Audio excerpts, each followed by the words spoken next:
Good evening. It's Friday. My name is Richard. This is over and over and over again. It is, of course, the Arsenal Women's Weekly. Well, what a week it has been for the Arsenal women. It's been news after news coming out of the club. Some good news and some obviously not so good news. So we've got a lot to talk about tonight, of course, as usual, but even more so maybe this week. Last weekend of the season, we were maybe hoping a few months ago that we'd be sitting here looking forward to lifting that title on the final day. It's not going to be the case now. We know that, but still lots to talk about, isn't there? Of course, we're going to talk about Vivianne Miedema's imminent departure from the club. One or two other players that are already leaving as well. So we're going to look at that. Of course, we have also it's been announced, of course, that the Emirates Stadium is going to be the new main home for the club going forward, which is great news, isn't it? There's a new kit release. And we do have a fixture, of course, coming up on tomorrow afternoon against Brighton. So we're going to look all ahead to all of this kind of stuff. Great stuff indeed. It's all coming up the other side of this.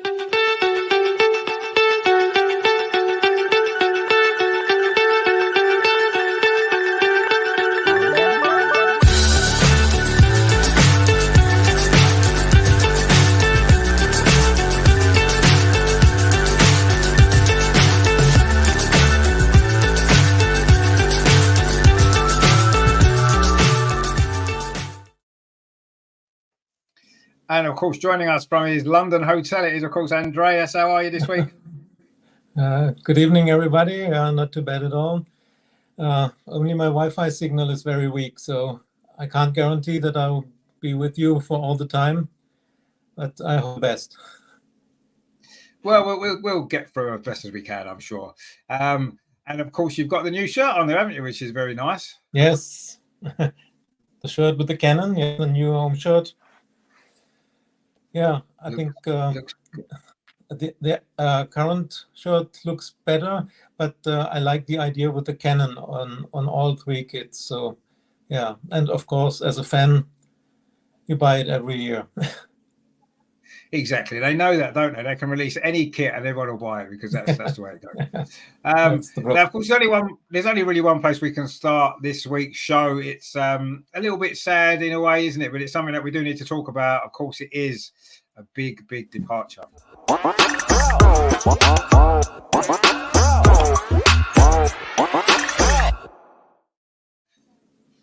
I think in some ways, is it a shock? I'm not sure if it is necessarily.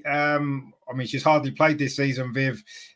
Last season, she was obviously missing for half of it anyway because of the injury. She wasn't really at her best form prior to that. And we're going back a long time, aren't we, to see the Viv that we knew so well. But she's been an amazing player. She's had a fantastic career at Arsenal, helped us win some really big trophies.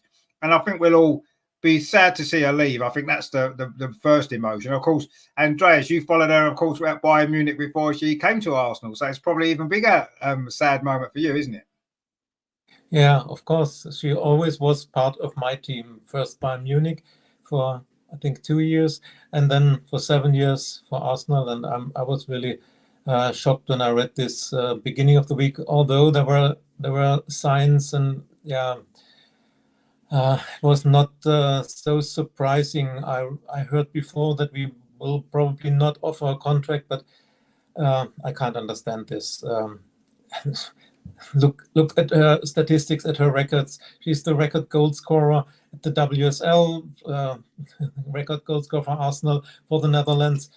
Everywhere where she played, Bayern Munich, Arsenal, the Dutch national team, she scored loads of goals. And we know how important she was for us. And yes, of course, she had problems. There were problems after her ACL She had another surgery, and she never found her form in the last season. So you can say she hasn't played for 1.5 years for us. But at least I would have expected that we offer her a contract, maybe with a lower wages, and then it would have been up to Viv to say, "Oh no, for this less money, I won't play for us." And then it was her decision. But that we make the decision and say, "Oh, we don't need the best goal scorer ever in our team." I don't understand this, and yeah, I'm sure we'll hear what the discussions were, and yeah, I'm afraid that this will have an influence on Beth. Her contract is only running one more year. Now probably Man City will get Viv, and they get her as free agent if they open their purse and say, "Oh, then we make a record bid for Beth Mead right now. What will we do then?" Or she goes in a year as a free agent, and Viv will fit in the system from Gareth Taylor, and then she will score lots of goals for City. I can't understand our decision. I mean, we don't really know from outside exactly what's gone on. There does appear to have been 1 or 2 incidents with Jonas and Viv that we've seen on the touchline in games. There was an incident with Mana Iwabocci 18 months or so ago, wasn't there, when he was going to bring her on and he didn't, and Viv had words with him about it. Obviously, they were really good friends, and obviously the recent incident as well in the game when he was going to bring her on and then changed his mind. And, you know, there's been a few incidents. Is that the reason? I think it's partly that. I do feel a little bit as though, and I said this on the show a few weeks ago, that I don't know, I felt that Viv had maybe lost her drive to become the player she was previously before her injury. And I don't know, I've kind of been feeling that for a while, actually. And I think the fact that she was out for so long, the fact that she's had injuries after she's come back, it's been very frustrating for her. I've just had the feeling, just from her demeanour, the way she's been playing when she's played, that is she able to get that drive back? And maybe for her, maybe the way to get that drive back is a fresh start. Maybe that's what she needs herself, to be able to produce her best form again. And it's a shame from an Arsenal perspective. Of course it is. You know, what the last thing we would want to see is Viv scoring all those goals for Man City and helping them beat us to the title next season. I mean, that would be horrible for us to have to witness. But from Viv's own personal perspective, I mean, whether she'll go to Man City or somewhere else, we don't know yet, do we? Let's be honest. But I don't know. I just felt that she'd maybe lost that little bit of drive, that little bit of spark that she had previously. It must be tough, you know, when you're considered to be the best player in the world for such a long time, to be able to keep maintaining that level. It takes a lot of, I don't know, inside you know, not just physically, but mentally as well. And, you know, she's had to take time away from the game due to mental stresses that she suffered. So, you know, I don't know whether or not I was starting to feel that, did she have it in her to come back to her best again? The work that's involved in to get not just the physical work, which she seems to have done, but the work maybe mentally to be able to really get yourself back to that very top level. And I don't know, do Arsenal feel that maybe she wasn't going to be able to do that? You know, she's not getting any younger, let's be honest. You know, she's reaching her peak, or sort of over her peak years now, and she's going to be slowly, gradually kind of, you know, going downhill slightly in her form and performances anyway, naturally, because that's what happens. It's unfortunately, it happens to everybody. So I don't know, until we get the full story as to the reason what's happened, why it's happened. Now, you mentioned Beth, and I do think the Beth situation is important. And is that maybe one of the reasons? Was Viv and Beth being together in that changing room too powerful? And did it have to be broken up? And obviously Viv's contract is up now, Beth's isn't, as we said. Was this the opportunity? Maybe it was what was needed for the team and for the club. I don't know. We don't really know what's gone on. We can only speculate. And yes, obviously we're disappointed. Of course we are. You know, we'd love, all we'd love to have seen for the last 18 months is Viv getting somewhere back to her best form. Which she struggled to do. She struggled before her ACL. She was struggling to her best form, wasn't she? You know, she was struggling to get back to her best. And I don't know. I'm not sure everything is as it seems. I think there's other stuff that's gone on behind the scenes, maybe that we don't know about, maybe stuff with Viv herself. And I don't know. Until it all comes out, all we can say is, thank you, Viv, for everything that you've done. It's been absolute amazing to watch you play for our club all these years that you have done. Everything that you've produced for us has been sensational, and we've been so lucky to have had you play for us for this amount of time. And obviously, we do wish you the best wherever you go, even if it is Man City. Of course, we still want you to have a great career the rest of your career. But I don't really want to think too much about the potential reasons as to why, because we can only speculate, and we might be going completely down the wrong track with it all. And I wouldn't really want to do that, because I don't think that's really fair. The club have made a decision. The decision's been made. We all have to accept it. And as sad as it is, we have to say goodbye, Viv. Thank you very much, and good luck for the rest of your career.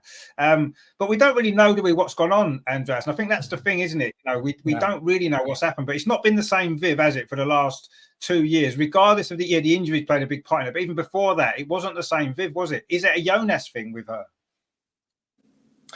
Yeah, I mean, she had her best performances as a number 9. She scored, as I said, she scored goals over goals in every team she played. But it was always the number 9 position. And we don't know, as you said, we don't know what happened behind the curtain, and what was discussed between the club and between Jonas and her.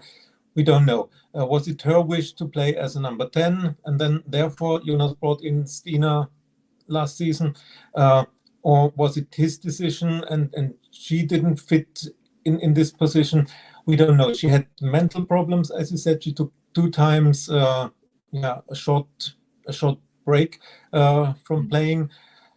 Now with this decision that she's not offered a new contract, that she's leaving, we don't know the full story, what was discussed. But I'm sure we will get to know more about this, because Viv often gives long interviews in Dutch newspapers. And of course, after 2-3 days, there are translations, and we know more about. She told very open. She talked very open about her mental problems, etc. So I'm sure if everything is settled and she has found a new club and signed a new contract, then she will give interviews in the Dutch press, and then we will know more. That Jonas isn't telling more in his today's press conference is this is logical, and everybody thanks her, and it's great that she's on the cover of the magazine for tomorrow's match. That's good. Let's end it in a positive way, and not with I feel so sad about this, because, as I said, all the time I was watching women's football. Viv Miedema was playing for my club and was scoring goals. I personally wish her all the best. If she goes to Man City, as Soccerdono reported, then all the best for her personally, but not for Man City, especially when she's playing against us. But anyway, for her personally, all the best, and I hope she will have many years of her career in front of her. She deserves this. Absolutely, yeah, and I think first and foremost, she needs to get herself 100% fit again. That's got to be the first thing she has to do, because she's not been totally fit, has she, for a long time. We know that. And in some ways, I think the announcement of it before the final game, it was a good thing, because it means that she's got the opportunity to say goodbye to the fans properly on Saturday, and that's a good thing. But also, as well, on the other side of that, I think it's led to a lot of animosity from a lot of fans towards Jonas, blaming him for the situation. And I think going into the final game, I mean, it's not that the game, there's nothing really riding on the game necessarily, but I just don't think it's going to be good for the atmosphere tomorrow in some ways, because I do think there's going to be a lot of Arsenal fans tomorrow, and not just at the game, but in general, that are actually sort of looking at Jonas and pointing the finger at him. And maybe he's to blame, maybe he isn't, but we don't know. That's the key at the moment. We don't know what's happened. And I think it's the sensible thing to do is to just focus on Viv, giving her the proper send-off tomorrow, and not focusing on Jonas or any problems that there may or may not be, because we don't know, do we? And when it all comes out, and it will do, you're right, Viv will definitely talk about it when it's all done and she's got a new club. She will definitely talk about it over the summer. There's no doubt about that.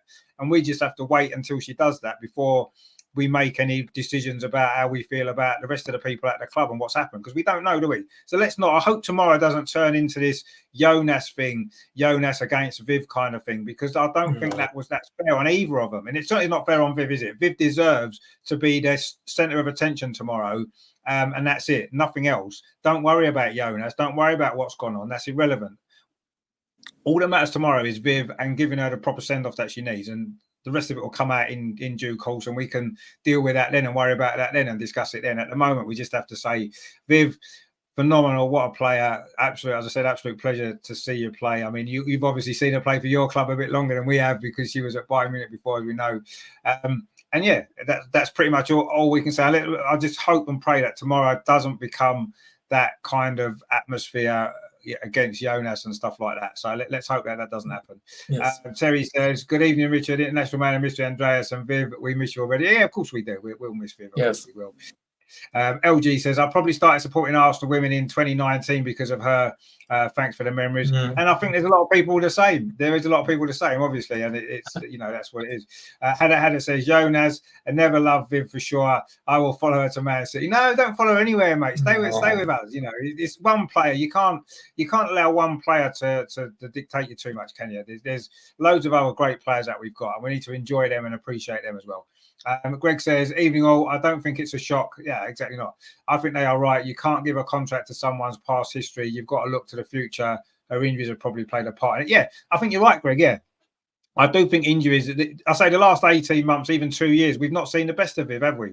Nowhere near the best of Viv. And if the club have looked at it long term and think, we need to move forward, and her contract's up, do we want to give her another 2-year contract when she might not play much because of her injuries? We don't know. And maybe that was part of it. Maybe they've assessed her long-term injury health future and think, maybe it's not. It could just be something as simple as that, right? Which is a good footballing decision for the club.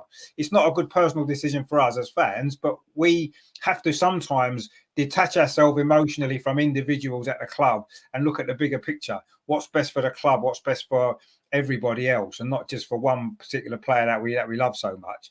And I do think that sometimes we have to do that, But anyway, let's see. Hada says, I'm right, was not happy. No, Viv, I don't think Viv has been happy for various reasons, but until that comes out, we don't know, do we?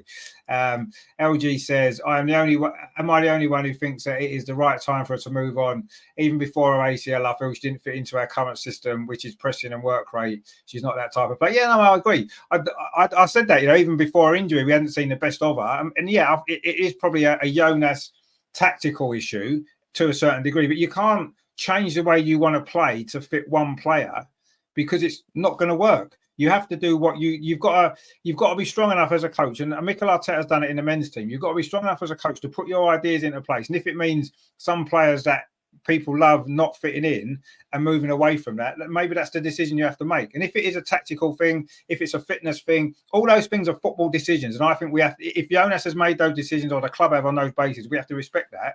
If it's a personal issue, that's different.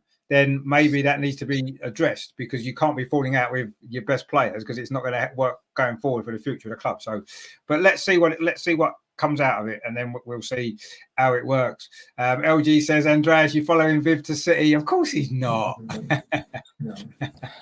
I will continue to support her, but I will not leave Arsenal, but I will stay here and support my club, and this is Arsenal. But of course, everybody has players that you like, and they are not playing for your club. And Viv now is such a player for me. I will continue to watch her, and I wish her all the best. As I said, I hope she will come back to her best and score lots of goals, but not against us. And of course, if it's Man City, then she should not be above us with her new team. no, no player is bigger than the club, and my club is Arsenal. So I will not leave with Viv. I will stay at Arsenal, but I still will support her. And I don't know who said this in 2019. He started to follow women's football because of it. I started 2017 when she was scoring so many goals as a young girl. I think she was 17 when she came to Bayern Munich, and I always read goal with Miedema, goal by with Miedema. And then friends of mine were going to Bayern Munich women's team, and they said, hey, you must come to the stadium. You must see this fantastic Dutch player. And yeah, she was one of the first women's players that I followed, and yeah, that's why I'm so sad. But I will never leave Arsenal because this is my club.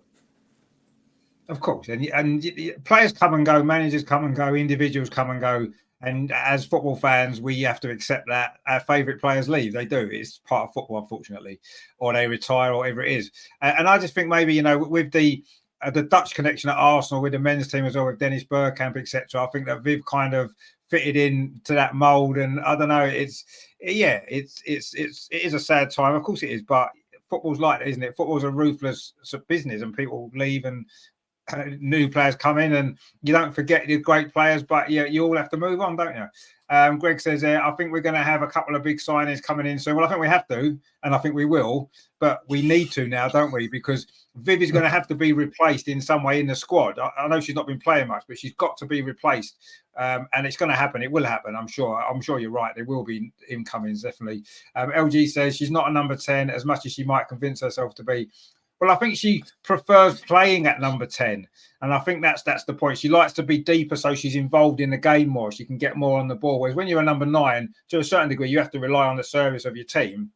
And maybe she prefers being in that number 10. She's done a great job at number 10, don't get me wrong. She's never going to score as many goals there, but I don't think she's bothered, is she? She's not in it for individual glory. She's always said that. She's in it for the benefit of the team. And I think her as a number 10 probably benefits the team more if you've got the right system for it to work. And maybe with Jonas it doesn't. And what was mentioned before, and I think that's absolutely true. Now, Glenn's with us here, and Glenn's actually made a really good point. He says, I'm not Jonas' biggest fan, but I think the evolution of the physicality of the league, along with the injuries, mean Viv hasn't been able to impose herself like she used to. Now, this is a point that I've been thinking about quite a lot. The physicality side is an interesting one because that isn't something that she enjoys. But I just think more from in 2017, when she came to Arsenal, to 2024, look how much the league's improved. She was running right against Bristol City because Bristol City were terrible. And she was brilliant, but she looks even better because she was scoring 6 goals, whatever it was, against really, really poor opposition. Now the opposition's much better. So she's less effective because the opposition's better. They know how to deal with good players now. They've gone professional full time and all this kind of stuff. And I think the evolution of the game is a really interesting point. And I do believe that part of the reason that we've not seen the best of Viv, yes, the injuries, of course, we know, but also as well, and if she goes to Man City, it's going to be interesting because it's the same league with the same teams against her to see if this is a good point. Because I agree with you, Glenn, 100%. I've been thinking this for a little while anyway, but certainly this week when it's all come out, that has that been a factor? Because we don't get I know Bristol City finished bottom this season, but even this season, Bristol City were nowhere near as bad as the Bristol City team from a few years ago. And the worst teams in the WSL now are good. They've still got great players and they know how to play. They can defend properly and all this kind of stuff. And Viv's found it harder maybe. And I think you're right. And I do think that's a factor. And I don't think we can just dismiss that.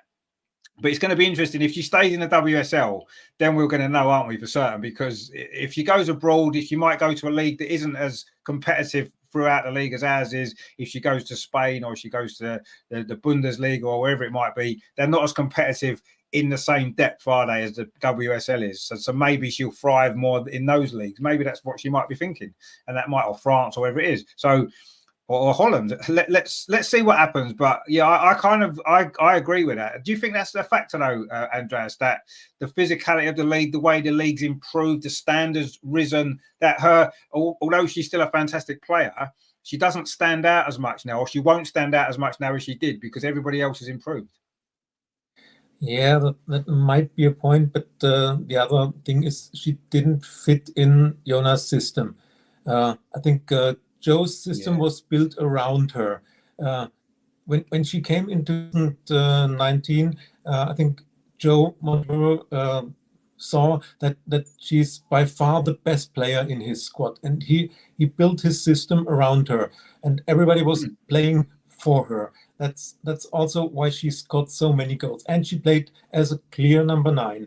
And in the Jonas system, this there was no real place for a player like Viv. And yeah, the question is, if you have a player with this quality, is it necessary that you build the team around this player, or do you say every player has to fit in my system? Jonas made the decision, his system, his decision, and if Viv does not fit in there, then she can't be a starter. Before her injury, there were, I think, a lot of matches when Frida Manu started in this number 10 position, and Viv came in as a sub. So yeah, I think it's for me, it's the Jonas system. That's not a system in which Viv can shine. But another point, yes, I agree, is the physicality of the defenders in the league has grown, and it makes it more difficult for her, because she's not the most physical player. She's a strong player. Yeah, we will see what happens, and it would be good if she stays in the WSL, so we can still watch her. But I think if it's her wish to play as a number 10, then she will have difficulties in the City team. Jill Roth is coming back, and and the attacking line with Lauren Hemp, Bunny Shaw, Chloe Kelly, and then Jill Roth behind. Very difficult for her to fit in, as if Gareth Taylor doesn't say, okay, Viv is our best player and we all have to play for her. It will be interesting to see.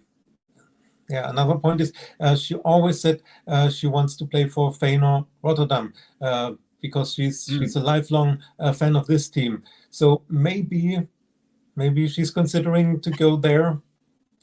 I don't know. Let's see. We'd prefer that, wouldn't we? We'd prefer that, wouldn't we, Andreas, if you went there? Yeah. At least she couldn't score against us. Maybe in Champions League qualifiers. That would be terrible. But well, it would, but we'll take that. I'd rather she went somewhere else than obviously Man City or anywhere in the WSL. But not that she'd go anywhere else, really, I suppose. But yeah, I mean, it's been a tough old week, hasn't it? In some ways, Greg says, I heard on a podcast this decision that weeks ago. Yeah, I think it probably did actually. When you listen to some of the comments that's been made from Jonas and stuff like that, and just the overall demeanour of the two of them in the games. So yeah, I kind of agree. Glenn says, fantastic servant to the club and a joy to watch her do her thing. Absolutely. Thank you for the memories, Viv, and all the best. Yeah, we can only echo that again. Yeah, brilliant. We all agree. Absolutely, we definitely all agree. DJ Smith, if you look at the roster, the post they did today is clear. They're trying to move into a new era. And as far as the squad goes, it's not just the same squad it was 4 years ago. No, you're right, yeah. And football moves on. Sport is like that, isn't it? You don't keep the same team for 10, 12 years, and not that you ever did. I mean, we've lost some great players in the past, haven't we? They've retired or they've gone, and we've carried on, and we'll carry on again. But yeah, it's just not great. Wayne says, I'm conflicted about Viv because I don't want to see her playing for a rival, but I don't want to see her at Barcelona either. Yeah, no, well, yeah. Yeah, or Wolfsburg in particular, I suppose. We want to see her go there. Yvette says, which two big players do you think they'll bring in? Well, we're going to have to wait and see, aren't we? It's going to be exciting through the summer, I'm sure. Terry says, let's hope who they bring in isn't Lauren James Havertz. I'm sure it won't be Lauren James.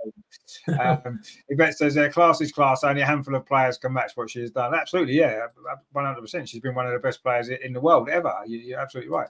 LG says, spot on about the evolution of the league. The physicality and the pace has probably hurt her. Yeah, it probably has. And if she stays in the WSL, we are going to see whether she can adapt her game to be able to do that when she's properly fit, because she hasn't been properly fit for a long time. So we shall see. Ajima says that I'm really gutted by this move. I'm still angry. I can't imagine a universe where AFC will let Miedema leave. I'm still shocked to my bones. It's very obvious that Jonas is behind this. I don't think we can speculate too much about it. He may be partly to be behind it, yes, but until we know for certain, I don't think we should speculate too much about the reasons for it.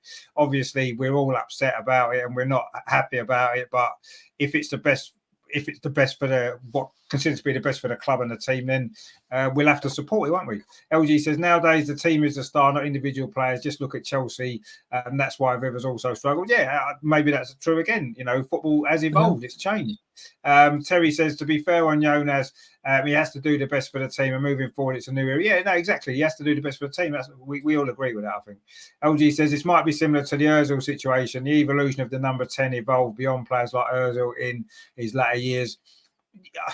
Yeah, I think it probably is a little bit similar to the Ozil situation. I don't remember Viv sitting with an umbrella on the bench like Mesut Ozil did, but yeah, I do kind of get your point. There is similarities, maybe. Greg says Viv is not good enough anymore to build a team around her. No player is that good. Yeah, and I think that's not any reflection on Viv. I think that's a reflection on the women's game now, how it's changed. So yeah, you're probably right to a certain degree about that. Wayne says apparently we're linked with Caldente. Yeah, we are from Barcelona, but I don't know the validity of that. Yeah, we've heard that, but is it true? I don't know. We'll soon find out, won't we? The next couple of months or so, when the transfer window's here, we're going to find out, because we will be bringing in some players, I'm sure, and it'll be an exciting time. And talking about bringing in players, we've got Emma with us, sitting on the floor again. How you doing? I'm good, mate. Yeah, not too bad. You? Yeah, we're all right. He's good. He's moving up now, actually. Yeah, he's taking a bit of a seat, but it's fine. I'm coming back up. Oh, look at that little chair as well. Look at it. He's got all the stuff there, hasn't he? He's got all the stuff there, Emma. He's doing a good job. Yeah. So Emma, then obviously, where's he gone again? Look, sit still. Right, here we go. Obviously, Viv leaving at the end of the season, not offering a new contract. What do you make of all of that? Yeah, it's sad news, isn't it? But I felt after all the injuries, maybe the time was coming. I wish I'd have stayed with Beth. They were looking such a good partnership, but yeah, no, it's sad to see. And I think we knew maybe 2 years ago she wanted to stay, and then she suffered that injury. I thought maybe she'd follow the same path as Beth and want to stay, but now she's attracted interest from all over Europe, and I think she felt that it was the right time for her. She wasn't getting enough game time or starts under Jonas, and yeah, it's a shame, but I think what she's done for the club has been incredible. I don't know whether they'll do a statue for her, but no, goal record speaks for itself. She's been a magnificent servant for this football club, and the talent can't be denied. She's just a joy to watch. It's like you're watching the equivalent of Lionel Messi in the women's game, for example, or something like that. But yeah, it's sad to see, and well, I wish her all the best going forward. Hopefully, we can find somebody to replace her. I hate to see her go to a rival. I mean, I know there's been rumours she's been linked with a move to Man City.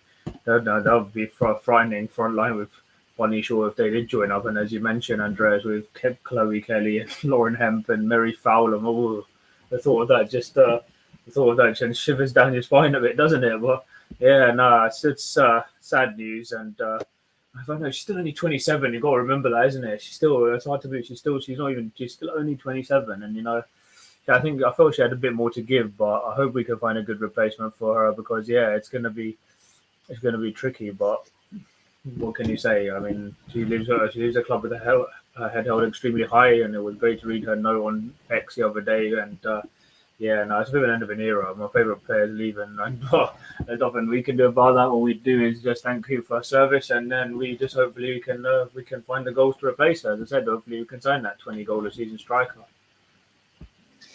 Yeah, I mean, it's funny you mentioned that. You're just going through the Man City players that she could potentially be playing alongside. But yeah, look at Arsenal. You've got, Leslie Russo, Stina Blackstenius, Mead, Chloe Lacasse. We've got all these great players. It still didn't really work for Viv. So there's no guarantee that just because she's playing at Man City. No, that's a fair point. That's a fair point. There either any differently to what it has done for us. Yes, I do think that the injuries in the last 18 months have had a massive impact. Of course they have, and we know we was never expecting to see the best of Viv this season. No. I wasn't expecting to see the best of Beth either, and I don't think we have. She's done okay in the circumstances. She's scored some goals, she's played okay, but next season was always going to be the big one for me. A full pre-season, getting totally fit, and I think next season we would have seen a better Viv anyway. But obviously, we won't be seeing that now. Someone else will, whoever that happens to be. But yeah, I mean, it's it is the end of an era. You're right, and it's football moves on, and we all have to move on. And it's we can't keep the same players forever. That's not how sport works. But yeah, it is what it is. Really, we can't do too much. Terry says, "I blame Arteta." Well, we might as well. No, why would you blame Arteta? Why not? How would you blame him? Let's blame Arteta. Yeah. You blame Mikel. Blame Mikel. And Jimmy says, "Viv is so good, she can't be replaced." Honestly, why would you want to I hope go she goes to City? City No, and makes us regret this decision. We didn't even offer a contract after she stood by us in our stellar years. Well, no, but you see, everybody can be replaced. Absolutely, everybody can be replaced. And what I care about more than any one player is Arsenal as a club. So if she does go to City or wherever she goes, I hope we don't end up regretting a decision, because I want to see Arsenal be successful and be more successful than Man City or whoever else it is. And we have to sometimes put our feelings aside for one player. And the club is more important. The club is what matters. And as much as we said before, and Andrea said it before, we all wish Viv all the best in her future career, wherever it happens to be, even if it is at Man City. But ultimately, I still want Arsenal to be more successful than she is, because that's what we all want, isn't it? Because Arsenal are more important than any one player or any individual anywhere is not as important as a club as a whole. So, she can be replaced. She will be replaced, I'm sure. And it will be in a different way. It'll be a different sort of player that plays a different way to Viv. And we'll have to adjust ourselves and get used to that. And if we start winning the league, if we win the league next season, will we look back and say, well, was that a bad decision by the club? Even if Viv goes on and scores 40 goals for Man City next season, if we still win the league, then we're going to be happy with the decision, aren't we? Viv's had a good season. We've won the league. Happy days for everyone. So that's what I would like to happen if that was going to be the case, but let's see what happens. We can't possibly know yet, can we? If it says Viv will return to the top one day and Arsenal, well, she might come back to Arsenal in some sort of coaching capacity in the future, potentially. Yeah, maybe she will. And will she return to the top? I'm not sure if she can get back to the player she was. I'm not sure if she can, because the level is really high, isn't it, where she was before all these injuries. So let's see. LG says Caldente is a top player, very underrated. No, I agree. I think she's a very good player. But I don't know.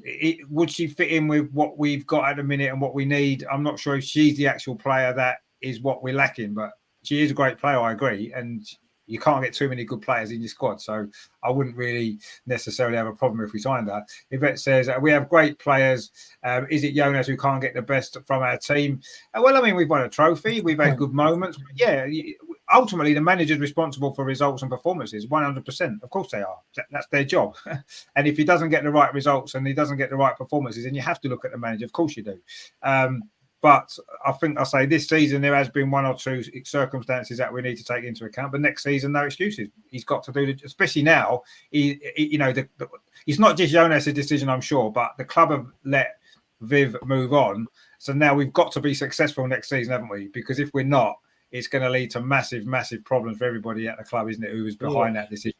Jonas, the board, the director of football, Claire Wheatley. All these people are going to be held responsible for that if we don't go on and be more successful next season, because the questions will be asked. Of course they will, and that's only right, because that's how football is. Atakunda says there, who's saying Viv ain't good anymore? Are you really serious? She really needed time to recover because she gave all to the club when she was fine. It was a matter of signing a new contract for this season. I'm not saying she's not a great player anymore. What I'm saying is her impact at Arsenal has been a lot less over the last 18 months, 2 years. And injuries have played a part. Even before the injury, though, even before that big injury, and these are things that we have to look at. Terry says, in my opinion, you can't replace Andreas and Emma, not in a million years. Well, no, we can replace Viv, though. We can replace Viv, but yeah, you're right. We can't replace anyone else. Yvette says we can't win the league with Jonas. Well, I mean, we came very close two seasons ago. So, we may be able to. Well, next season is going to tell us all we need to know. Hada says, still Arsenal need good manager to take the... Yes, so yeah, maybe. Hada says Sabrina to be. Yeah, I mean, obviously, we've been focusing on obviously Viv, of course, but why wouldn't we? But there has been two other players who have already announced that they will be leaving at the end of this season. Two goalkeepers, funnily enough. Not maybe the goalkeeper we thought might be leaving, but the two other goalkeepers, obviously Sabrina, who never really got many opportunities to shine. And of course, Kayla Marquise, who went out on loan and again never really got the chance to shine. I mean, Andreas, what have you made of those two? Obviously, we're going to sign a new goalkeeper in the summer. We kind of knew that anyway, but definitely we are now. After that, I mean, do you think that getting rid of those two goalkeepers is sensible as well if we bring the right one in? I hope so. Now the pressure is extremely high that we must bring in a new goalkeeper. A very good one. And I'm not happy with the decision to let Sabrina go. And yeah, the other point is with Kalen, it's similar to the WIP situation. We don't know what happened behind closed doors, what was discussed, or how the exact situation was. I mean, she's recovering from the ACL, and she won't play. Kalen won't play for, I think, for the next 2-3 months. So at first glance, it looks unfair not to offer her a new contract and say, your contract is running out, so bye-bye. But we don't know what was discussed. Kaylen never had the chance to prove whether she would be good enough for us. Sabrina played few matches, and I think she's a very, very good goalkeeper. I wouldn't have let her go. And I'm not the biggest fan of Manu Zinsberger, and we still don't know how her personal situation will have influence on her performance for next season. I think in June, her wife will bear their first child. So and they still live in Germany. That might be a problem. So I still think we must sign a very, very good new goalkeeper. Of course, my first choice would still be Mary Earps. She's a free agent, but I read that the wages he wants are too high, so we won't intensify our contacts with United for her. So probably it will be Daphne van Domsela. She's injured right now, but we know how talented she is, and she might be the right choice for us. And hopefully she can compete with Manu and prove that she's better. Let's see. There's a lot to do on the transfer market. There is a lot to do, a little bit more now this week than there was last week with what's happened, I suppose. But I mean, I think the club knew that anyway, so they would have been prepared, I suppose. But I mean, obviously the talk of Mary Earps was going on for quite some time anyway before it has switched to Daphne van Domselaar more recently, and that would be my preferred choice. I think she's a great goalkeeper, and I think she would be the perfect one to replace Manu as number one long term. She's still very young for a goalkeeper, and that's hopefully where we'll go. But let's wait and see. We don't know what's going to happen there either, do we? But letting two goalkeepers go at the same time seems a little bit excessive, doesn't it, I suppose? But if we've got players lined up to come in, then I guess it's not really a problem, is it? LG says, I'd go all out for Mel Fromes. I can't see that happening, if I'm honest. I can't see that happening. She's a great goalkeeper, I agree, but I'm not sure. You think that's likely, Andreas, or not really? I don't think it is. No, I don't think that she will leave Wolfsburg or leave the German Bundesliga. I've heard absolutely nothing, not the slightest rumor that she might leave Wolfsburg. She's a good goalkeeper, but I don't think that there's a chance to get her. No, I don't think so either, actually. But we'll see. We'll see what happens. It's a long transfer window.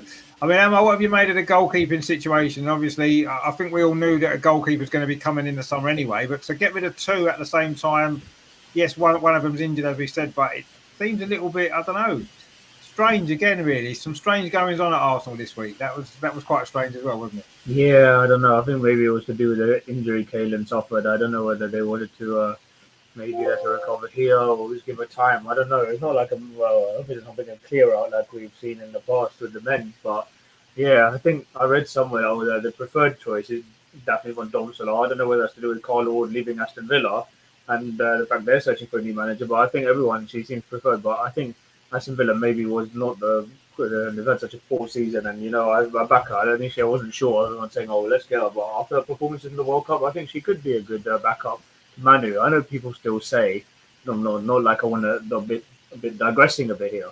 I like Manu. I think she's still. I know a lot of people say, "Oh, she's still a little bit unreliable and all that," but you still think you go back to the City game, for example. She made a really good save when we were just 1-0 down to die Mary Fowler. Otherwise, that game could have been done. She still has it in her to make those key saves just to keep us in the game.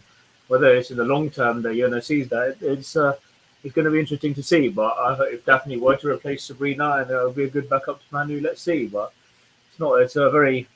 It's not like there's a big market for how do I say it? There's not a massive amount of other goalkeepers at top level that maybe don't want to that we could sign, but I would like to see her fulfill her potential. And as we saw last summer, how good she was for the Dutch, and when they reached the quarterfinals, a bit unlucky not to reach the semis. But yeah, let's see. I think letting two go in the same week was a strange one. They only got one left, and you only got I think there's Naomi Williams who's never played a game. So yeah, I mean, it's a strange one, but maybe I don't know. The manager's got something up his sleeve. Only time will tell. But yeah, so I think hopefully we can get a decent backup goalkeeper, as you've been saying. But to let two go in the same week does seem a little bit odd. Yeah, it does seem a strange decision to let two go in the same transfer window. But anyway, let's see what happens. LG says German players don't tend to leave their league. They like their comfort zone. Yeah, maybe they do. Maybe that's part of the reason. Greg says, I was more surprised with Sabrina leaving. She's far better shot stopper than Zinsberger. Yeah, I mean, I quite like Sabrina, and she never really was given a decent run in a team. She played a few games here and there. She did quite well, and she made obviously that huge mistake against Manchester United at the start of the season. But she's been a decent goalkeeper. I don't think I never had any issue with her. So we'll see what happens. Terry says the girls will be pulling in at the money next season. We should be able to pull in anyone we want. Who wouldn't want to play for the Arsenal? Well, yeah, who wouldn't? But there'll be players that don't want to, I suppose. But anyway, that's their problem, isn't it? They're going to miss out on all the fun. Because talking of fun, we will be having more fun next season because the club announced, of course, some happy news, some good news that maybe wasn't quite unexpected. That the Arsenal women have got a new main home.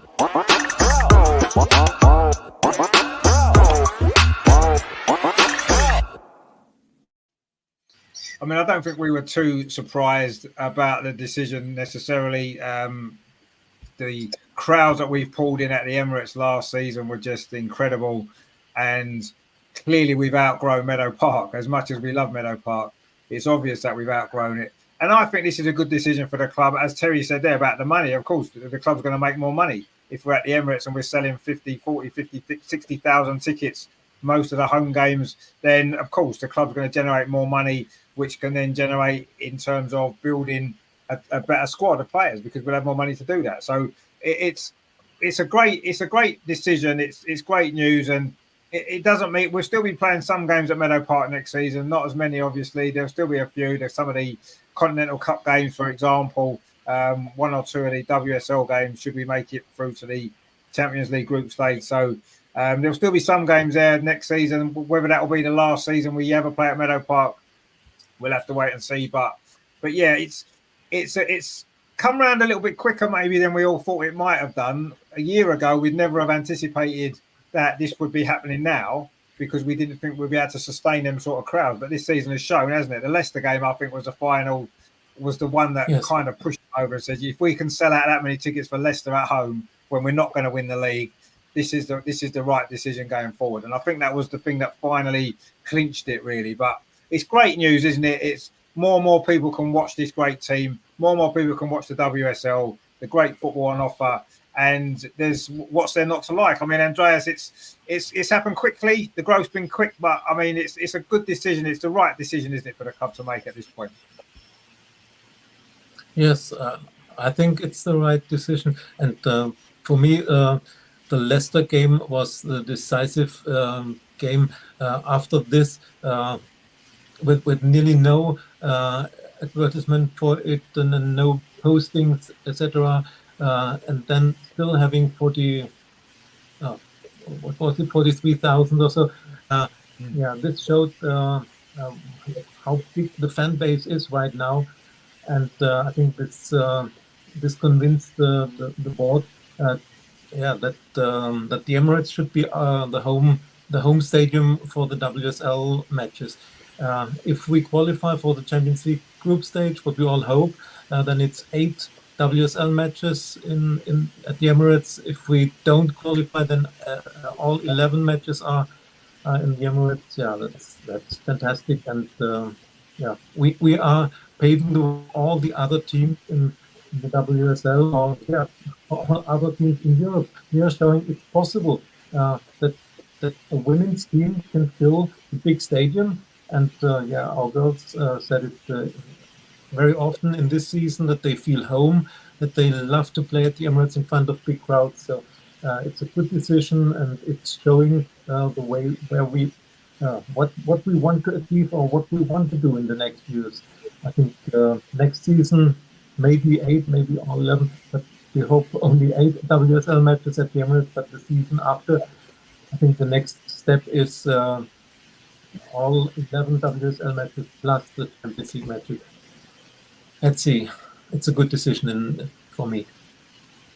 Yeah, I mean, I think it's a good decision from a football perspective. It's a good decision from a fan's perspective, and it's a good decision from a business perspective, isn't it? Because it ticks all the boxes, really, doesn't it? It gives us more Arsenal fans the opportunity to see the games. It means, I mean, look at the results last season at the Emirates. Some of those performances were brilliant, and I think that there was a transitional period where maybe we didn't always play too well at the Emirates. We didn't seem to adapt to the pitch as well as we maybe could have done at the beginning, and we lost a few games. But I think we've shown last season that we're ready for that move now on the pitch as well as off the pitch, and it's all set up brilliantly, isn't it? It's absolutely set up brilliantly. Greg says there, it's great to move to the Emirates. I feel sorry for the 3 teams that don't get to play us there. Yeah, I mean, next season it's going to be interesting which 3 teams they pick. It'll probably be the 3 less attractive teams, shall we say. The team that's just come up from the Championship will probably be one of them, I would assume. Maybe West Ham, they tend to get the smallest crowds. Could be them potentially, but we'll see. Yeah, but I'm sure over the next few years they'll all be playing at the Emirates, so it'll only be one season where they might miss out. But yeah, I don't really. Yeah, it's a shame for the players maybe that they don't get to experience that next season, but I'm sure it will come, because it'll be every game. Without too many doubts. LG says, my concern about the Emirates is that people might not be interested to go there weekly. One of the reasons for poor crowds is maybe we played there sparingly, making that's actually a point as well. Not playing every single game there is different to playing one game a month there or one game every 6 weeks. Yeah, it's going to be interesting to see how that plays out, isn't it? I suppose playing there. We could be playing there twice a week. Champions League game midweek, a WSL game at the weekend. We could be playing there twice a week on a more consistent basis through the season. So it'd be interesting how that works. I'm not that worried about that. I still think we'll sell out because the interest is there now, and people want to go to the games, and people love watching the team and love being at the stadium. So I don't think it'll be a problem, but only time will tell. Maybe that will be an issue. We'll have to see. Emma, you must be pleased that the decision's been made for the Emirates, because just the sheer number of people that can now watch the games, I think that's important, isn't it? Yeah, it's first the fact that I don't know, Meadow Park is. I know it's been. I think the fact that the team is developing, is becoming a bit. How do I think? I'm just a little bit lost for words at the moment. But yeah, no, it's good to see them. Bournemouth was good for a while, and it's good to see they're staying there for cup games. It makes sense. But when you want to host top level opposition week in week out, provided we get in the Champions League this time, of course, that's not guaranteed after what happened this season. Well, hopefully we'll have learned the mistakes from last season. But yeah, no, I think they deserve it. They love playing there, and even everyone said it's just like next level. Vic Paloma said it's next level, and yeah, it just brings that atmosphere. You feel close to the pitch. It inspires the players to do well watching the men's team there week in week out, and they deserve that home. It's not as if Bournemouth with only 4,000. It's great to have the support every week. It feels like they've almost outgrown that in terms of the stature of the team, of the players they have at the club and the style of football. And what people want to see is they want to see sellouts week in, week out, which doesn't always happen at Bournemouth. So now it's good to see that.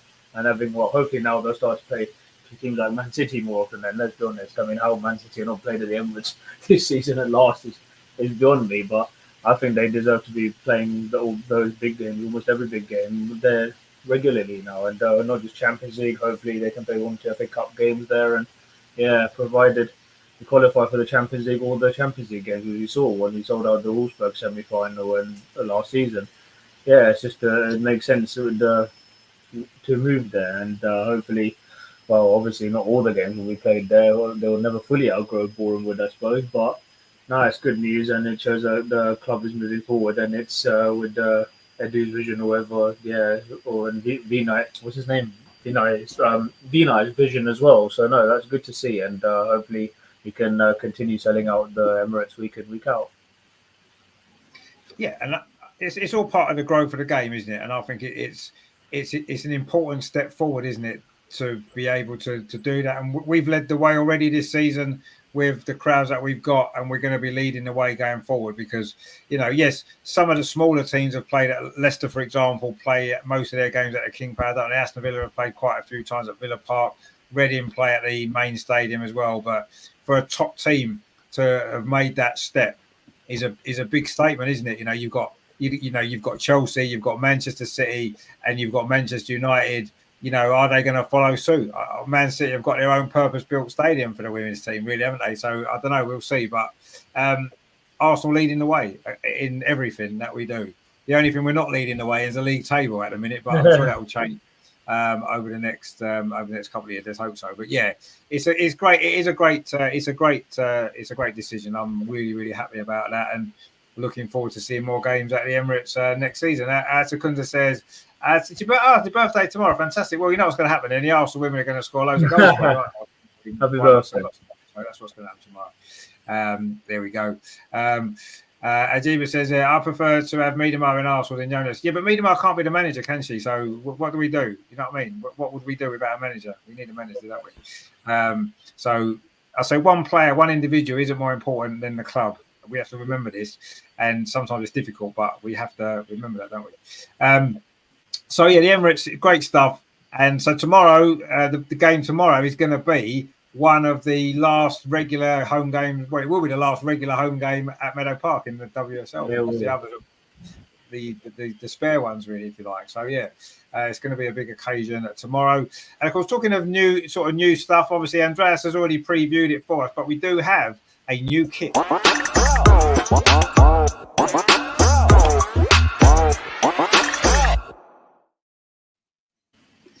Now, of course, Andreas has got it there. He's modelling it for us tonight. Of course, the new home shirt, which what I like about it, obviously, is the cannon. I don't think there's any doubt about that. We love the cannon. Am I keen on the blue stripes on the shoulder and the sleeve? No. Am I keen on the blue stripe on the shorts? No. The socks look horrible.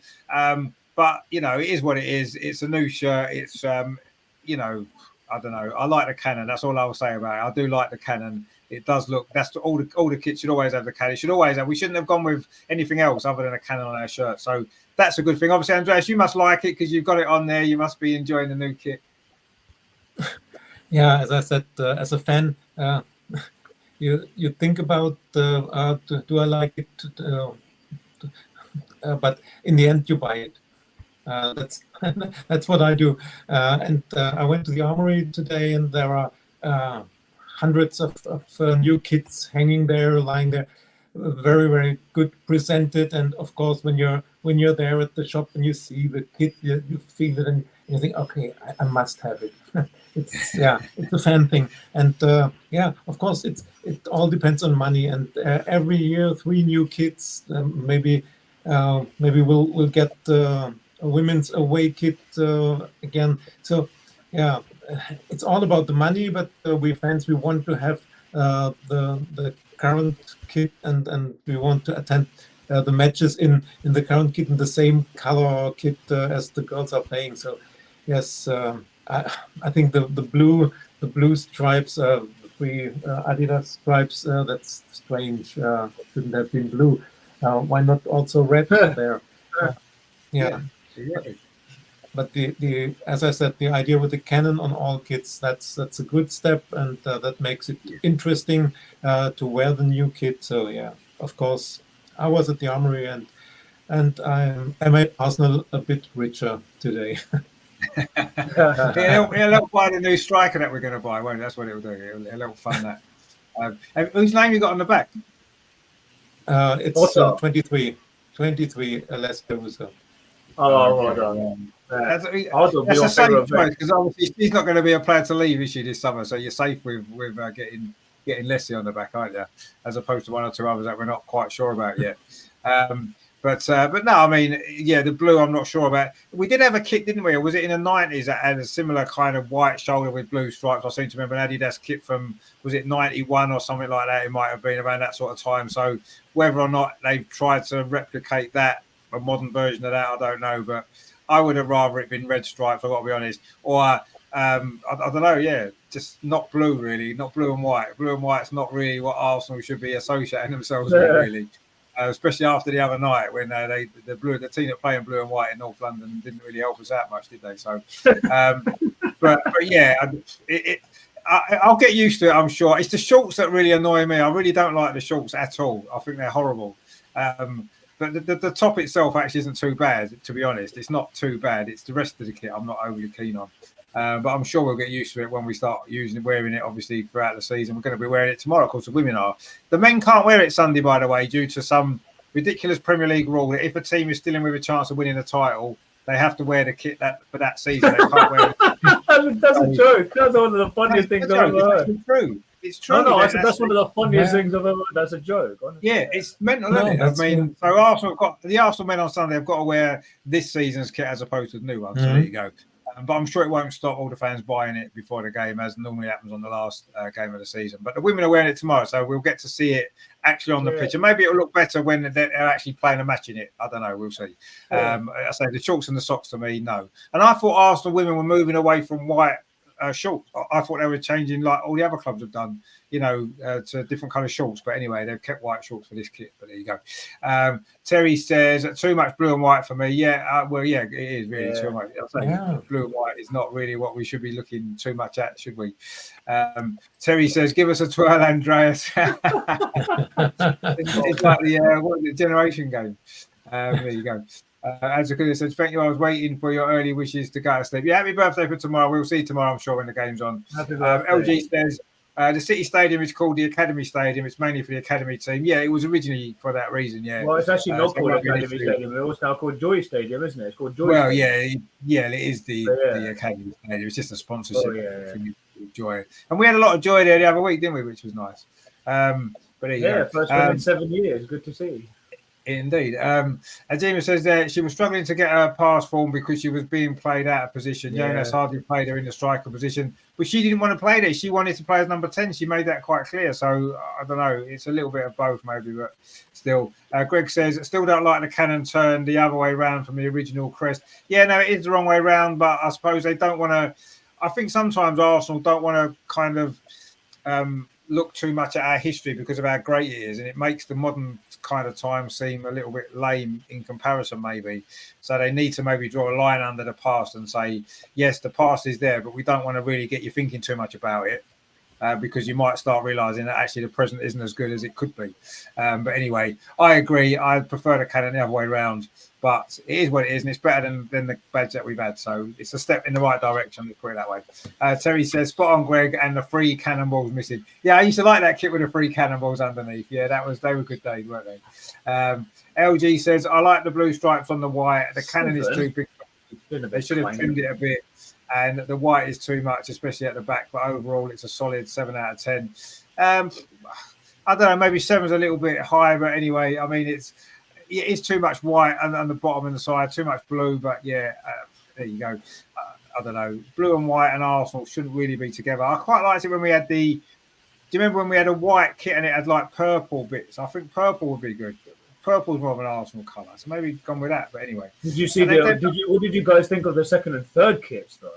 Oh, I don't know about the third kit, but I don't like the Lynx Africa one. Yeah, the third kit looks awful. Honestly. It's horrible. Oh, it looks horrible. What does that look?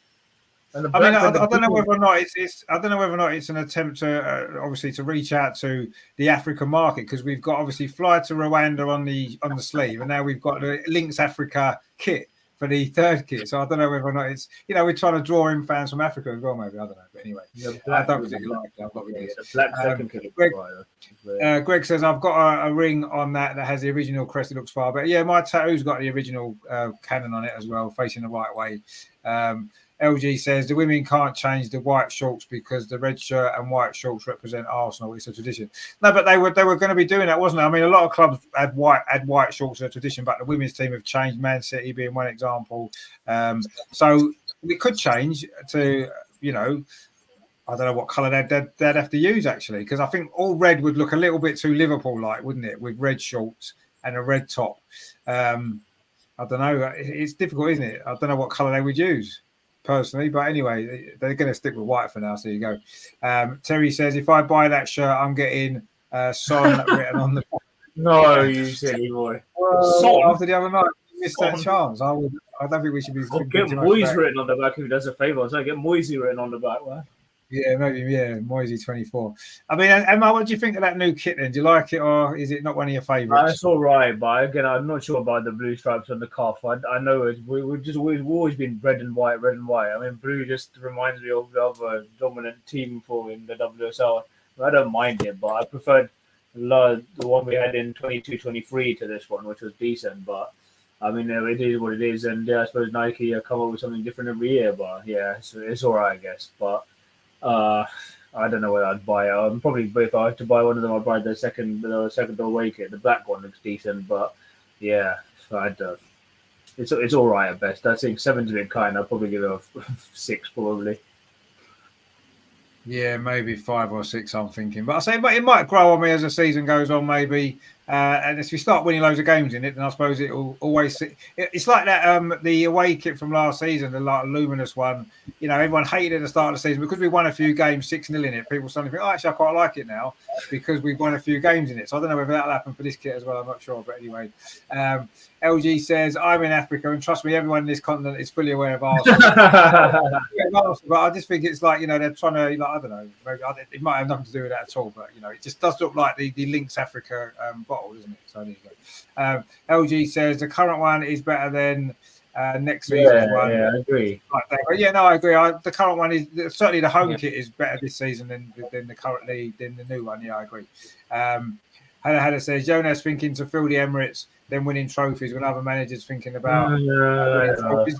I don't think it's Jonas's decision, is it? It's a club decision. No. The people that think about the money, they're the ones who've made the decision. And it's good for the girls to be playing at the Emirates more, isn't it? So it benefits everybody. Greg says they should go back to the original red and white at home, yellow and blue away. I think those days are gone now, aren't they? I don't think it's it's not really original, is it? Because I think our original away kit was actually white, wasn't it? All white back in the 1920s or whatever it was when we started having away kits. But anyway, Terry says it's a dear T-shirt to clean the car with. I wouldn't be cleaning the car with it. Maybe not. Maybe the black one I might. I don't know. DJ Smith says, break that tradition. Yeah, women should feel comfortable, and that should take precedence in this context. No, I agree. And I say I was fully expecting the women's kit to have different colour shorts. I've got to be honest. But maybe that'll happen in the future. I'm not sure what colour that would go with the red top. So that's the only thing. Unless you have red shorts as well, but I don't know whether that would work. All red. I quite like it when the men have worn it on a couple of occasions against Watford and things like that. But I don't know. I'm not sure.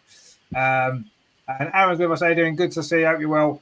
LG says, I wish the women's team wore the kit the men wore this season. Oh, yeah, the sort of light luminous one. Did they not wear that much, did they? I don't think the women wore that one, did they? The luminous yellow away kit. I don't seem to remember them wearing it. But anyway, maybe they did. But anyway, we've got a new kit now, and that's it. We're not going to go back to the old one. And tomorrow they'll be wearing that nice kit that Andreas has got on. And I'm sure they'll look smart in it, I'm sure, when they're out there tomorrow in the sunshine at Meadow Park. And talking of tomorrow at Meadow Park, we have, of course, got the last game of the season. It seems almost an irrelevance with everything else that's happened this week. But tomorrow, it is our last game of the season. The last game is always a big moment. It's always an exciting time. So let's have a little look ahead to the visit of Brighton.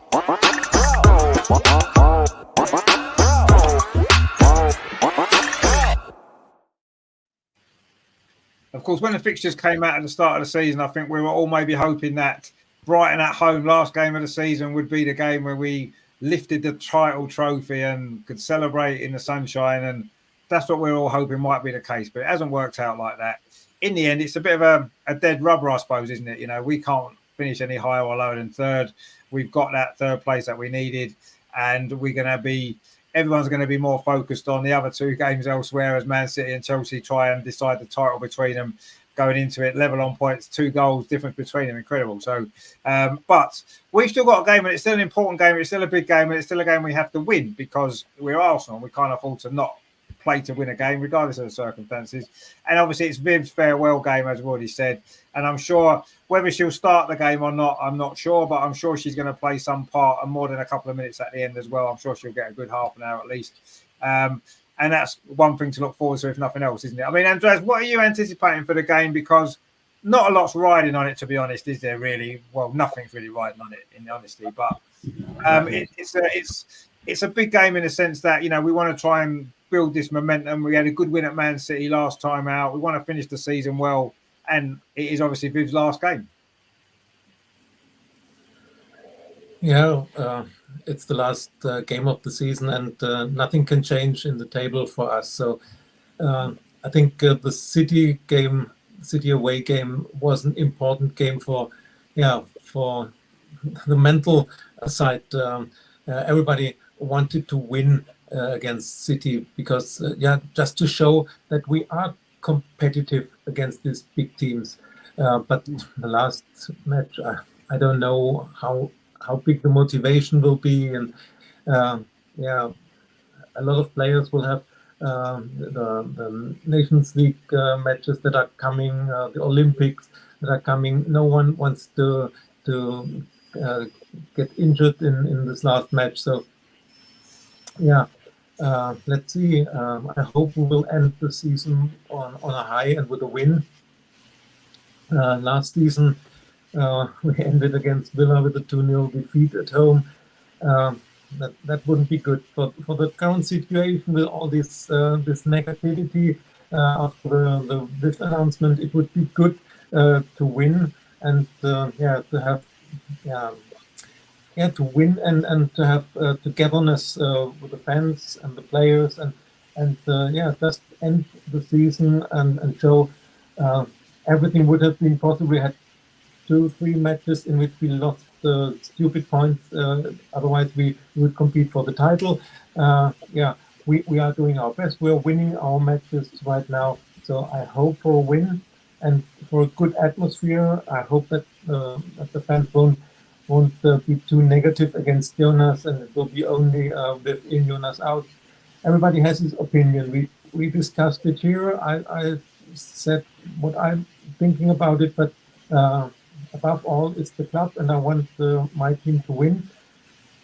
Yeah, my prediction, I think in the last match, often we see crazy results or a lot of goals coming in. So this time I say we will win 4-2. Yeah, it's a strange prediction. It's the last match, so let's do something strange even in this prediction. 4-2 for the Arsenal. Well, that'd be a great game, wouldn't it? 4-2, we will take that all day long. Lots of goals, lots of excitement and stuff like that, which would be great, wouldn't it? But no, you're right. Sometimes the last game of the season does produce. It's almost a game with no pressure, so players maybe play a bit more freedom and express themselves a bit more, and you get maybe a few silly mistakes and you get some strange goings on sometimes. You do, you're right. And maybe that's what happened tomorrow, I don't know. But as long as we win the game, that will be the best way to obviously it's the best way to finish the season, isn't it? Winning your last game at home in front of your fans and being able to, it's been a season where we've won a trophy. So I think we need to make tomorrow a bit of a celebration as well, not only for Viv, but for the fact that we've won a trophy again, 2 seasons in a row. And I think that's important.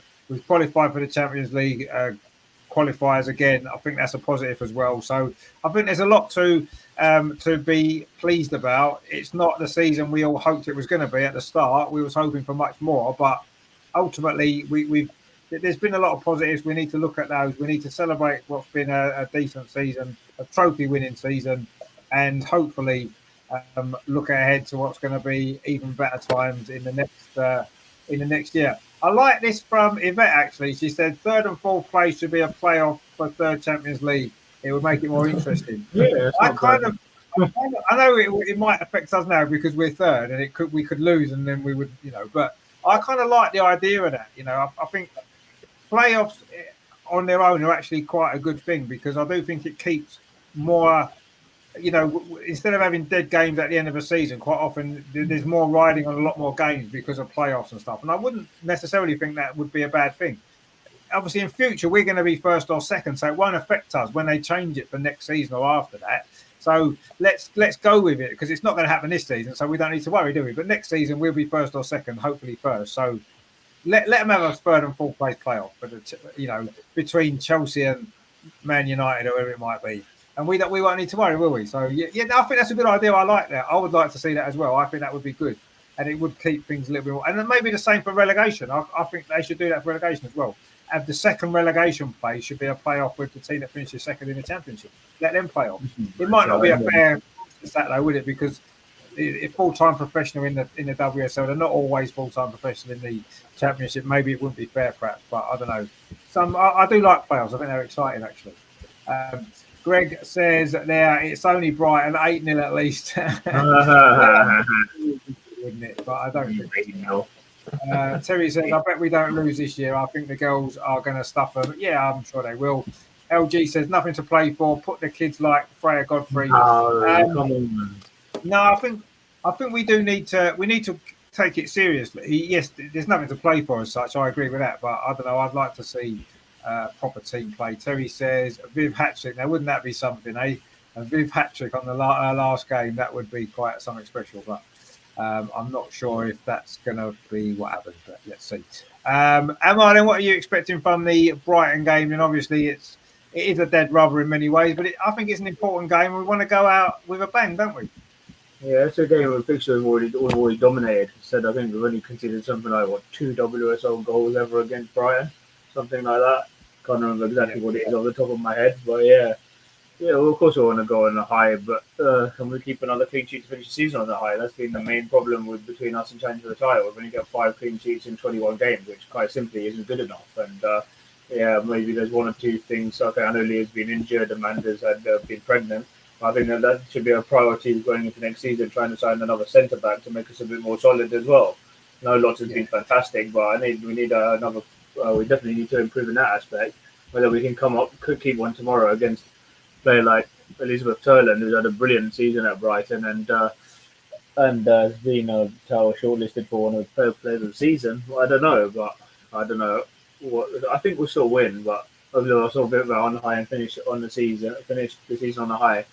So yeah, I'll say 3-1. I think maybe Turland will get 1 goal, but we'll see them off, and hopefully we can continue our dominant WSL head-to-head against them. So yeah, I'll say Arsenal will win 3-1. Well, that'd be good, wouldn't it? I say I'm happy with any victory really, but I do think in this game, because of the circumstances of it, with the Viv situation and whatever, what's happened this week as well, not just the Viv news, but all the news that's happened this week. I think it's important that tomorrow the fans get behind the team and get behind everybody, and I don't want to see all this, blaming Jonas and being. All that tomorrow. I think the game itself and the situation with Viv is more important. So let's get behind the team. Let's give Viv a good send off, and let's hopefully the team, whether Viv's on the pitch or not, will produce the result that we need. And it would be wrong if we lose the game, wouldn't it? Viv's last game, if we lose at home in Viv's last game, it wouldn't be right. We have to win, and we have to hopefully show that we can come back next season stronger.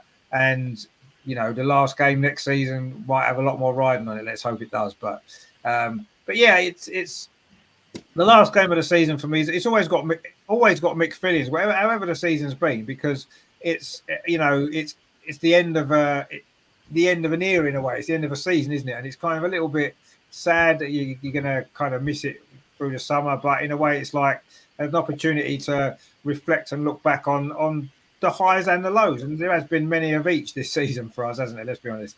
There's been a lot of highs and there's been a lot of lows, and it's not quite gone as well overall as we hope. But let's end in style. I think we will. I think with everything that's gone on this week, I think there's going to be a lot of emotion at the game tomorrow, a lot of emotion, and I think that will come through And when that's the case, when there's nothing really to play for as such, but you've got that emotion driving you on, I think Arsenal will be far too strong for Brighton. I'm not thinking necessarily 8-0. I think 8-0 is a little bit optimistic. I do think we'll win with a lot of goals. I'm thinking somewhere maybe. I kind of agree with Andreas that you do get some strange scores. I wouldn't be surprised something like a 6-2. I'm going to go 6-2. I just think that. 6-2. I think there will be goals tomorrow. I think we're going to play well. We're going to score goals, but we do tend to switch off. They can score goals. We've seen, like you said, Elizabeth Turner's had a great season. They've got goals in them, that team, Brighton. So, and our defence is best overall. So, yeah, I'm going to go 6-2 because I think it's going to be a fun game. We're going to enjoy it. It's going to be good. But let's see. Terry says, let's enjoy it tomorrow because on Sunday the Emirates is going to be like. How is it going to be like a morgue? What are you talking about? No, it's not. Well, I think it's going to be a strange atmosphere on Sunday, especially if Man City score early. If West Ham score early, why not? Well, they won't, will they, to be honest. Terry says, Fox double. Well, a Fox double would be good. Yeah, she's due a goal, isn't she? She's definitely due a goal. She's come close a few times. Maybe tomorrow will be her day and she'll finally break her duck. We'll see. But yeah, I think we'll win easily tomorrow, let's be honest. We should do. And it is going to be a good game. Of course, Andreas, you will be there, won't you, Meadow Park, in your usual seat behind the dugout or just to the side of the dugout? You're looking forward to it, I'm sure. Yeah, and maybe it's the last league match ever at Meadow Park. We don't know. It depends on qualification for Champions League. Let's see. The gates open 90 minutes before the match, but I think I'll be there 2 hours before because there will be long queues and I hope I get a chance to see the League Cup, the Continental Cup. They wrote that there's a chance to make a photo with it. I'm trying, but I expect large crowds and I hope the atmosphere will be positive. There was a lot of negativity in social media in this week. So let's turn positive and as I said, let's get behind the team and form a togetherness between players and fans. It's all about the club. We can think about decisions for players in and out. We have our opinions, but the club is above all, and I want a positive atmosphere, and therefore I hope I will score a lot of goals and have a really great season end with a win. That's what I hope for tomorrow. Yeah, no, exactly. I mean, you're absolutely right. And, everyone that's going tomorrow, I really do hope that everybody can create a positive atmosphere. And, however you're feeling about the whole Viv situation, who you want to blame or don't want to blame, whatever it is, don't bring that to the game tomorrow. No, because it's absolutely pointless. We don't know what's happened, as we said before. And two, it is about the team tomorrow, and it's about giving Viv the right send-off. And Viv won't want there to be a negative atmosphere in the stadium tomorrow. She won't want Jonas to be getting any stick from the crowd. She won't want none of that. She'll want it to be a celebration of the season and of her career at Arsenal. And that's how it should be, and that's how it's got to be. So however you're feeling about that, just don't bring it into the ground tomorrow. Leave it outside, and we can deal with all of these other stuff afterwards when more stuff comes out and we find out more about it and we can look at it then. But don't let it ruin the game tomorrow, because that would be a real shame, because there's no need for that, really, is there? Tomorrow's about obviously finishing the season well, and it is about Viv's last game and making sure that she gets the send-off from the fans that she deserves, and none of the other nonsense. Don't bring banners into the ground about Jonas or anything like that. No need about it. Do not do that. Leave all that stuff away from the game tomorrow. Get behind the team as ever. Get behind the team. Exactly. Get behind the team. Get behind everybody, and show Viv that how we feel about her. Definitely. Nothing else matters. Just that. So let's make it right tomorrow. Let's do the best that we can, and let's not worry too much about the whys and everything else about it yet. Let's just do what we have to do tomorrow and get behind everybody. Yeah, I'll also be there. I'll also be there. Oh, yeah, I am. Oh, fantastic. I'll also be there. Whereabouts are you? I don't know. I'm in the north stand somewhere. I think it doesn't exactly say I'm in the north stand. I'm going to try to leave early so I can get there. I don't have to stand like I was in the freezing cold in the Everton game in January. So hopefully I'll find my seat this time. Yeah. Oh, well, it won't be cold tomorrow, will it? I'm pretty sure. No. Hopefully I'll be there. Sun's going to be out. It's going to be lovely, and it's going to be good. And as Andreas said, it could be hopefully it won't be our last league game at Meadow Park, because we want to be in the Champions League next season. So we're hoping that there's going to be at least 3 league games at Meadow Park next season. But so let's hope it isn't the last game. But there's a possibility it might be, I suppose. But I'm sure it won't be. Greg says Viv is only a player Arsenal are forever. Exactly, yeah. And as great a player as Viv's been, and as great a memories as she's given us, we all have to remember that players come and go, and the club remains, and the club's still here. All the players that we've lost and whatever, and let's give Viv what she deserves tomorrow. But that let's remember the club are more important. Terry says, I'm not sure how true it is, but I heard today Barca sacked their manager, so hopefully farewell Arteta on Sunday. No. I'm sorry, no. And Barca sacked their manager, have they really? Okay, Barca are shambles. We're better than Barca, man. We're better than the men's Barca. team. Barcelona men's team. I was hoping. Is that actually true? I read this too. No, he's not. No, he said he'll say until the end of Xavi's going to stay in charge until the end of next season. It's bullshit. Sorry.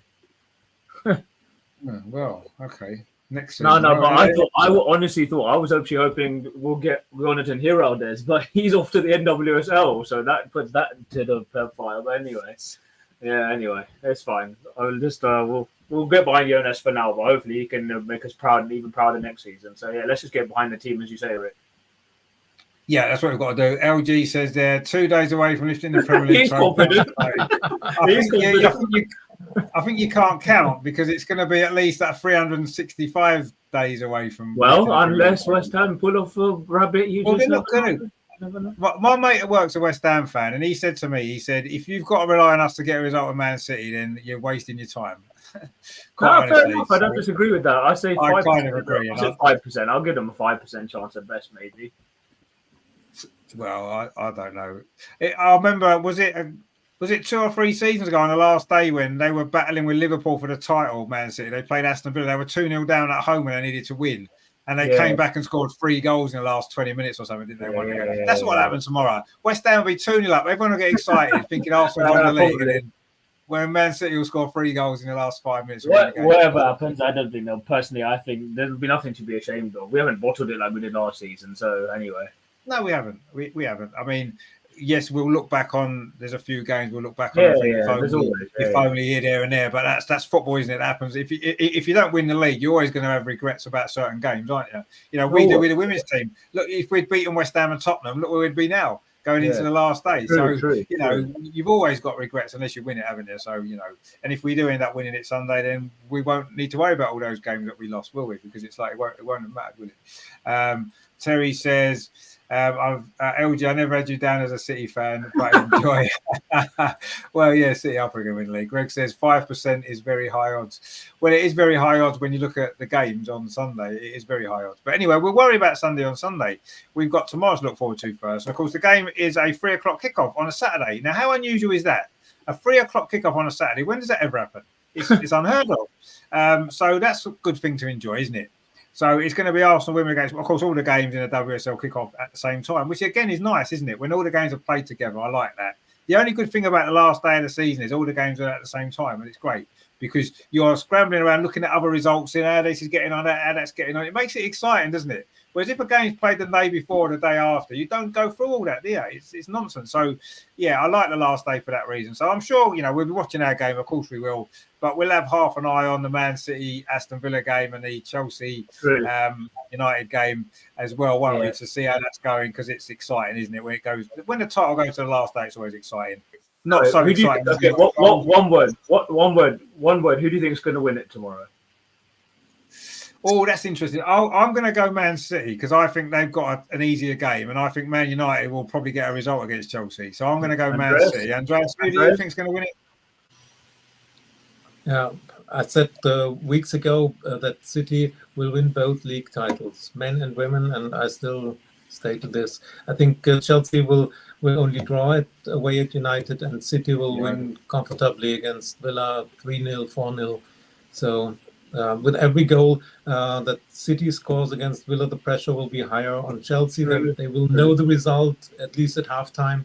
And United is coming from cup final, winning with a high. So I see this as a draw, and then City will win the W. Yeah, I agree. That's what I think is going to happen as well. What do you think is going to win it in tomorrow? Yeah, I don't know. I think Manchester United will be on the high, and Old Trafford's a difficult place to go. Okay, they've never beaten Chelsea in the league, but they did knock them out of the FA Cup. So, I mean, it's going to be tough. I don't see. They were unconvincing in midweek against Spurs 1-0. I think they might win, but I could easily see City scoring 3 or 4 away at Aston Villa. So yeah, I mean, it'll be close, but I think I'm just going to back City as well. Yeah, I mean, I think we'd all want Man City to win it, given a choice. Of course, imagine Emma ending her final season with nothing. I mean, that would be kind of. I don't know. I know it's not nice, you know. I mean, Emma's done a great job in women's football, right? We have to give her credit where it's due, right? But it would be a little bit amusing to see her finish empty-handed this season when they were talking of winning a quadruple before we beat them at Molineux a few weeks ago. So yeah, it would be quite amusing. You know, we can't win the league, so we need to enjoy maybe Chelsea not winning it. That'd be good, wouldn't it? So, but let's see what happens. There's, you know, anything can happen. Chelsea can easily go to Man U and win. We know that, but I actually think that Man City will do it on the last day, and it'll be one Man City title that we won't mind too much, I suppose. The other one we won't be quite so happy about if that happens on Sunday. LG says the Birmingham 21-22 loss still haunts me to this day. Yeah, I mean, that was a shocker, wasn't it? That was an absolute shocker. And it was so out of the blue, wasn't it, as well? It just came from nowhere, that performance and that result that day. No one saw that coming, did they? And, of course, it cost us the league, as we know in the end, or one of the results that cost us the league. The draw with Tottenham as well, I thought that season when Viv scored that last-minute goal to make it 1-1, we should have won that game. He had so many chances to go ahead, and then that cost us as well, didn't it, that season? But anyway, is what it is. Russ, as we always say there, Russ, good to see you, my friend. Hope you're doing well. Looking forward to a big weekend, of course. LG says, I'm going for Chelsea. I don't want that Judas called Jill Rod winning the league. No, well, yeah, I suppose. I don't mind Jill Rod, actually. And don't let Harry hear you say anything bad about Jill Rod, because he loves Jill Rod. But I don't really mind Jill Rod, actually. I think she was a great player for us, and she's a great player anyway. And if she wins the league, it's better than Emma winning the league, as far as I'm concerned. So there you go. That's what we've got to look at. Terry says, Salty winning nothing is the perfect end to the season. Yeah, it would be. It definitely would be. I mean, even more so. I mean, I'd have thought anyway, and maybe without all that stuff that happened with Jonas after the cup final, I would have probably not minded too much if they won one trophy, just to make, just because it's probably the right thing to happen. But after what happened then, and her comments and all that kind of stuff, I would be pleased if she doesn't win anything. It will serve her right, as far as I'm concerned. So, yeah, but anyway, let's see what happens tomorrow. It's going to be exciting, isn't it? And hopefully we'll be... Actually, maybe we won't follow that game because we'll be so excited by our game when all these goals are flying in that we're going to see. That we won't get to look at the Chelsea score or the Man City score. I'm sure it'll come through eventually. We'll hear about it, won't we? But it's going to be good. Tomorrow's going to be good. The last day is always exciting, and we're looking forward to it. We'll be here, of course, at 2:45 for all the coverage there from Meadow Park. It's going to be good. Hopefully, maybe Andreas can join us at half time again if you can hear us this time. Because last time you couldn't hear us, did you? So, Wi-Fi. I haven't heard. Oh, I think Andreas. Maybe. Oh, is the Wi-Fi gone? Can you not hear us? No, I'm hearing you again. Yeah. I was going to say maybe you can join us at half time again tomorrow if you can hear us in the ground. I will try and I try to find a quieter place or a corner than last time, but I can't guarantee anything. The Wi-Fi at Meadow Park normally is good, but they play the music so loud at halftime that I couldn't understand you. I'm trying to find a quieter corner and then to join you at halftime. Yes, of course. Let's hope so. Yeah, I mean, the music's silly. No one needs that loud music at half time today. It's ridiculous. No. You're not in a nightclub. Play some music. Yes, obviously play some music, but just turn it down a bit. No one needs loud music at half time. Yeah. If people want to talk about the game, they want to enjoy it. You know what I mean? You don't want to be listening to that crap music really loud. Yeah, at half time. You just don't want to. Greg says Chelsea winning nothing is the best thing to happen this season. Well, they haven't won nothing yet. They still might. They're going into it top of the league. So, but if they did win nothing, I would enjoy that, I must admit. We would all enjoy it, wouldn't we? So it is going to be, a good day, I'm sure. It will be good, yeah, of course it would. But let's see what happens. But we're all back in Man City, aren't we, to win it tomorrow, which will be good stuff. So, and of course, Aston Villa, their manager's going as well. So, it's all happening, isn't it? It's all happening in the WSL, and it's going to be an even bigger season next year, isn't it? Greg says, Andreas, if you need a quiet place, go to the Emirates on Sunday. But it might be quiet at the end, yeah. I think it might well be. It might well be quiet on Sunday. But yeah, we'll what will be will be. I've always said that what will be. So we'll see. But let's worry about that on Sunday. At the minute, let's enjoy the final women's game of the season. And they won a trophy, already. It's in the bag. Yes. It's in the trophy cabinet. It's nice and shiny, ready to walk around the pitch tomorrow. And I'm sure hopefully Andreas can get his picture with it. That'd be good, wouldn't it? We look forward to seeing that. So that is all happening, of course, tomorrow. So I'll be here at 2:45 for that particular game. So join me for that because it's going to be good. And of course, on Sunday, I'll be here for good or for bad, whatever happens on Sunday. We'll be here for the Everton game, and obviously we'll be keeping an eye on what's happening at the Etihad as well. And hopefully, who knows? Stranger things have happened in football, but the chances are remote. We know that, but. Well, there's hope. There's always a chance. So we'll stick with that for now. So the weekend is about to begin, isn't it? Because it is Friday and the women's show is over. Terry says, another great show tonight from Richard, International Man and Mystery, Andreas, half-time MR. Have a great weekend. See you tomorrow. We will see you tomorrow, of course, indeed. So thank you very much, everyone, for watching tonight. Obviously, we did spend a lot of time chatting about Viv. Of course we did. It's been a big issue of the week. And yeah, it's make sure that you get your good buys in tomorrow. If you're going to bring flags and banners in, make sure they're celebrating Viv and nothing else. And let's enjoy that tomorrow. That's going to be good. So yeah, thanks to Andreas. Obviously, your hotel in London, slightly different location for you, but good that you managed to get an earlier flight this week. Yeah, I was glad to be back in the show from Premier Inn Hotel at Paddington, and I'm very glad that the Wi-Fi worked most of the time.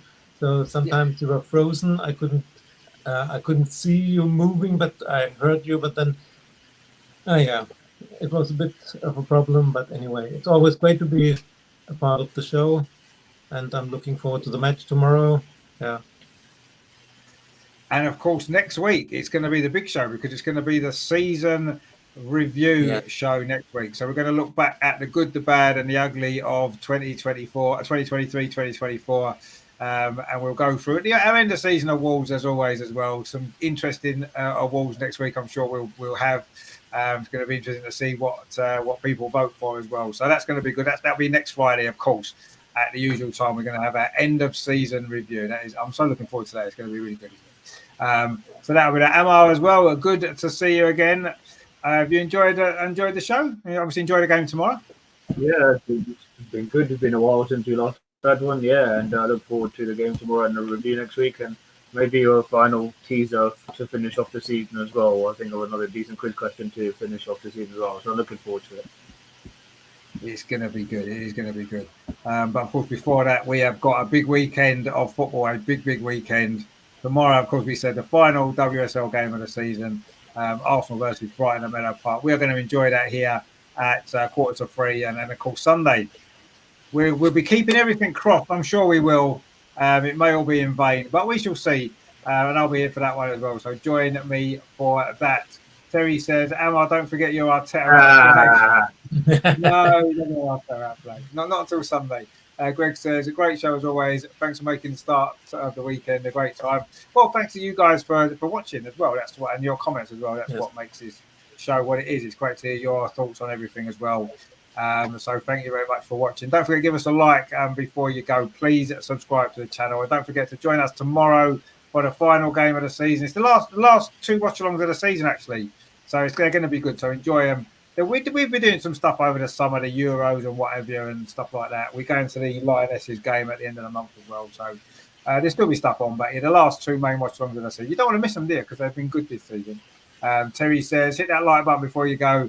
And last one out, turn the lights out. Yeah, we'll turn the lights out. Amar's already turned his lights out, so that's fine. So if you see the guys tomorrow at the game, I'm sure you will. Say hello to Emma and Andreas if you bump into them at Meadow Park. I'm sure they'll love to see you.